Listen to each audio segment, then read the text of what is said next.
Welcome to Films and Stuff with your hosts, Pete Mitchell and Ethan Hunt.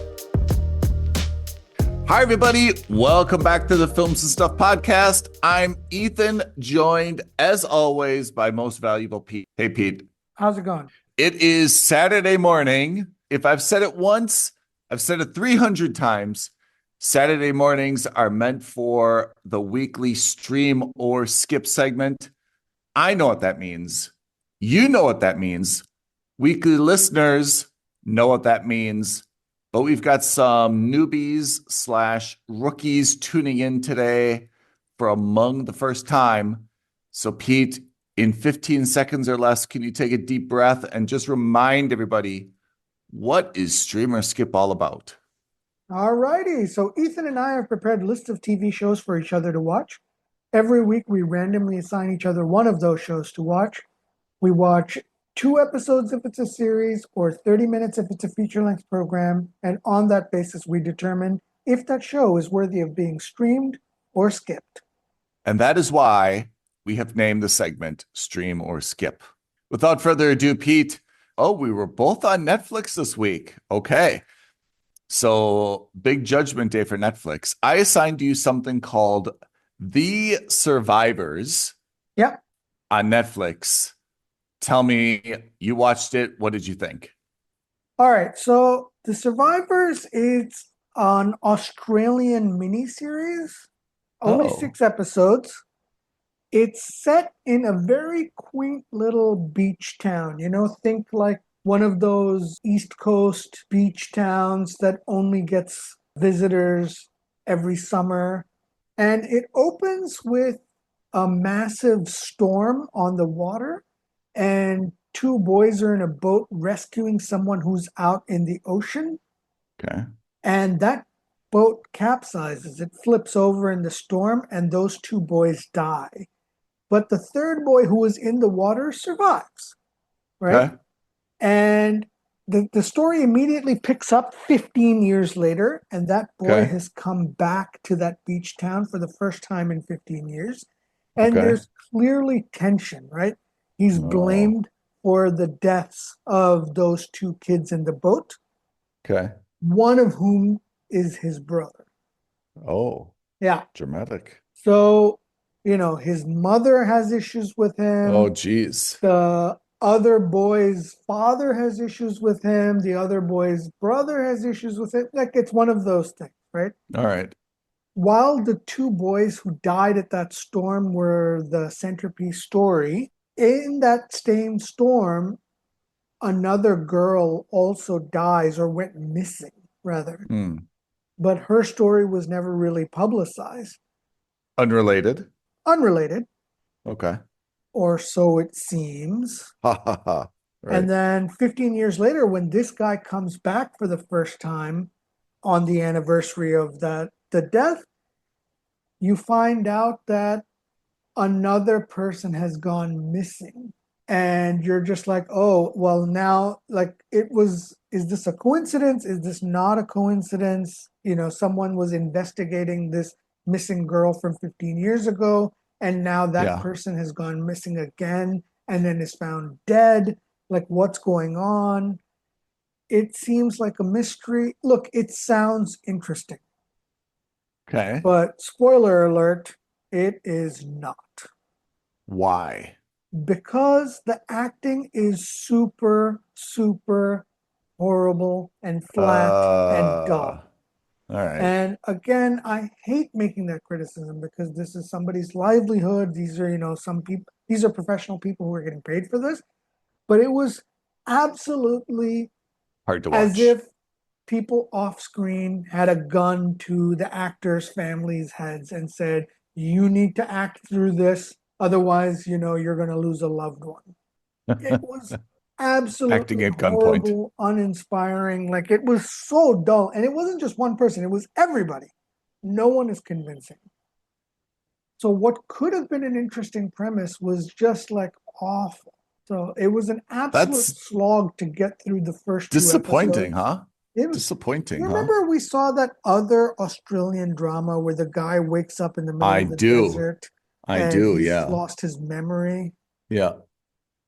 That was interesting and had, it was interesting because the acting was good and there was a genuine mystery. Here, the mystery was genuine, but the Huh. acting was so awful that you're just like, I couldn't care less.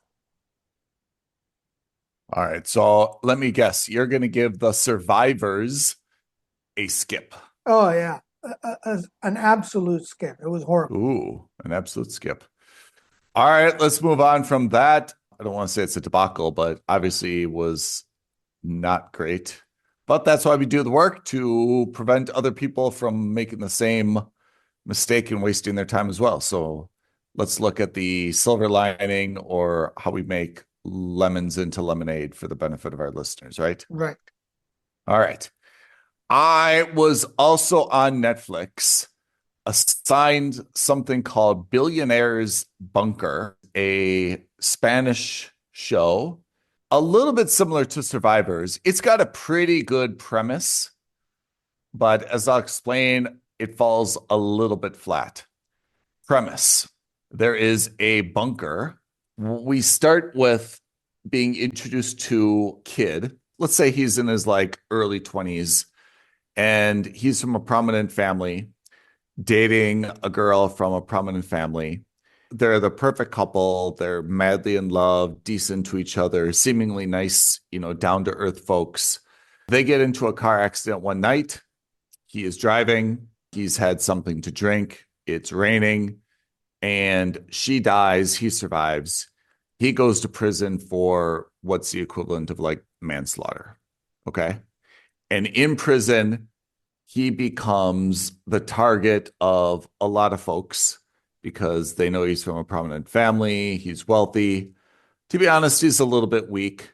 I mean, he's grown up, with a silver spoon in his mouth, so to speak. So, I mean, he's not a tough guy. And everyone just kind of says, like, oh my God, his family's got money. Let's just beat him up a little bit. And, his family will pay off our family on the outside to avoid the beatings and stuff like that. Right. So he's really bullied and beaten. And then something flips and he becomes better at like taking beatings. And then he actually kind of builds himself up and he becomes a pretty good fighter and gets to the point where no one kind of like really messes with him anymore. Okay. So he's seemingly living an okay life in prison. And this is summarized very fast, kind of like the third, like the kid himself narrating it. Yep. You know what I mean? It's not like they spent 3 episodes showing this evolution. He's just kind of doing the voiceover saying, I was weak and then I got strong and blah, blah, blah, blah. Okay. Flip side, the world is in total chaos and his family, being a little bit nervous about the future of the world, pays for these super expensive tickets to this luxury shelter or a bunker, right? Also, the girlfriend's family, the deceased girlfriend's family, has done likewise. So then the world starts to completely melt down, and all of the kind of billionaires in the world or the wealthy people in the world who have bought access to this private bunker are sent like a secure message saying, hey, things are really getting bad. We recommend everyone, get inside. We'll send you helicopters or whatever, but we're closing this thing and locking the door in like 12 hours. So get here by the end of the day. So you see, all these prominent families kind of making a mad scramble. They're packing suitcases. You see them kind of like going outside and trying to find taxis or, rendezvous with their helicopter. The world seems to be legitimately in chaos. The father uses this time to break the son out of prison, meets his son and says, hey, son, just to update you, the world is ending, but good news, we've got space at a bunker. And son says, all right, I'm excited to see my mom and my grandma. Let's go to the bunker. Everyone gets into the bunker and it's a pretty swanky place. I mean, I don't know, it's what you would expect kind of like a wealthy bunker to be. While everyone is kind of like getting settled in, there's like all the different news feeds so people can kind of see in real time how things are going on the surface. There is like a series of explosions. and it seems as though nuclear war has broken out, and the bunker is shaken and it cracks a little bit and dust comes in and some things fall down and so forth. So they have to go a little bit deeper to this even more secure kind of area, which is still okay, but it's less luxury. They send a test team outside to see the conditions, to see if it's all safe. All the test team has kind of body cams on them, and the test team does not come back. They die. So we are in here, at least for the short term. It's not safe to go outside. Let's make the best of it. And obviously there's a little bit of drama between the two families, or at least these two families.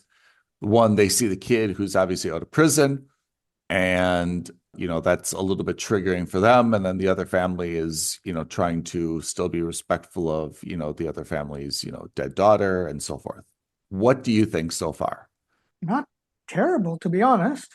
Not terrible. There's a twist. Spoiler alert, everybody.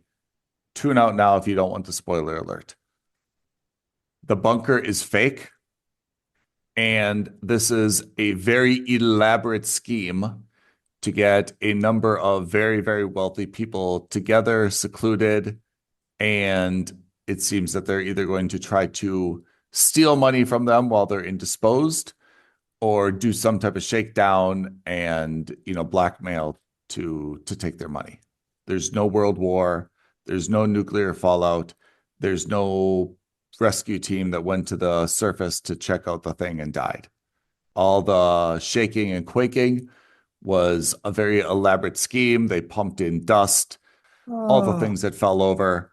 All the staff is in on it. Now, what do you think? I love it. I agree. When I describe it like this, it sounds good. It sounds compelling. I think it falls flat because it focuses less on these things, which are just explained as background, and more on all of the internal drama between the two families and other families all in the bunker, and the drama between the staff. There's a few key relationships. There's the lady ringleader, and she has brought her brother, who is, I would say, of the two, the brother is like, if people die, they die. That's kind of his position. The lady is like, look, we're just stealing money. No one's supposed to get hurt. The lady ringleader also is dating a member of the staff. So you can kind of see this is going to be set up between like a test of loyalties. Who's going to be more influential, the ringleader's girlfriend or the ringleader's brother. And then when you get into the bunker, crazy amounts of drama. So the two families, of course, have a lot of tension between them because of, the death of one family's daughter and the other guy is out. Dramatic issues between the couples. It's focused more on the family relationships, with the bunker and everything being kind of like an elaborate backdrop. So the description, I think, sounds very, very compelling, except for the fact that it happened way too fast. Like, I didn't get to enjoy it because it was just done through narration and voiceover, and you just saw kind of like clips of everything happening. You didn't get to really enjoy it or uncover it yourself. Instead, it's focused way more on the family and the interpersonal drama between all the different characters, none of which, to be honest, I find that interesting or that compelling. So, Billionaires Bunker on Netflix, I have given it a skip rating. Ooh, because that sounds like a great premise for this heist, like this elaborate long con, and they focused on the wrong thing. Yeah, because the long con is good. I just felt that it went too fast. Like the big reveals went too fast, Awful. It's such a good premise. Disappointing. Honestly, it's a great idea. But the idea is good. Like when they revealed that, the bunker is not actually a bunker and what's happening outside is not actually happening outside. Like, I thought that was a pretty good twist. Yeah. You know? Okay. So that's Billionaires Bunker on Netflix. I gave a skip. The Survivors on Netflix. Pete gave a skip. But Pete, hope is not lost. We have next week, and I think we've got a pretty good lineup. What do you think? I hope so. I've got very good hopes for you because of the actors and the directors behind yours.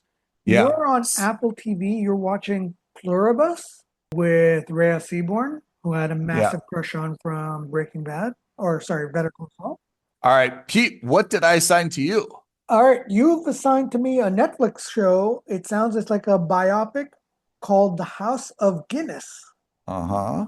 Presumably is about the Guinness distillery and the family in Ireland. And I think this is going to be hit or miss. Yeah. Maybe. I'll find out next week and get back to you. All right. That is stream or skip for this week. 2 skips, which again, we want to take the cup half empty view. We've saved you, dear listeners, some wasted time unless you really want to give these a try yourself because you like punishment or you think that our radar is just way off on these 2. But next week, I think we're pretty excited. At least I am. I think that Pluribus is getting a lot of press. So one way or another, we should review that and let folks know if it's a must subscribe or if they can hold off a little bit. House of Guinness is a big brand. That's a big name. So I think that's interesting as well because people are going to see it pop up on their feed on Netflix quite often also. Yeah. Pete, before we give our thanks and sign off, can you remind everyone where they can reach us if they want to give a thumbs up, ring a bell, comments, suggestions, or just plain old complaints? Absolutely. You can like this video, leave a comment below, subscribe to our channel, and don't forget to hit that notification bell so that you know when the next episode of the Films and Stuff podcast drops for you. So smooth, so well rehearsed. Pete, thank you for joining today. Listeners, thanks for tuning in. We will see you next week, next episode, Films and Stuff podcast. Thanks, everyone. Thanks, Ethan. Thanks, everyone. Bye now. Thank you for listening to another episode of Films and Stuff. If you haven't already, please subscribe and review on Apple Podcasts, Spotify, or wherever podcasts are downloaded. Films and Stuff. There is no substitute.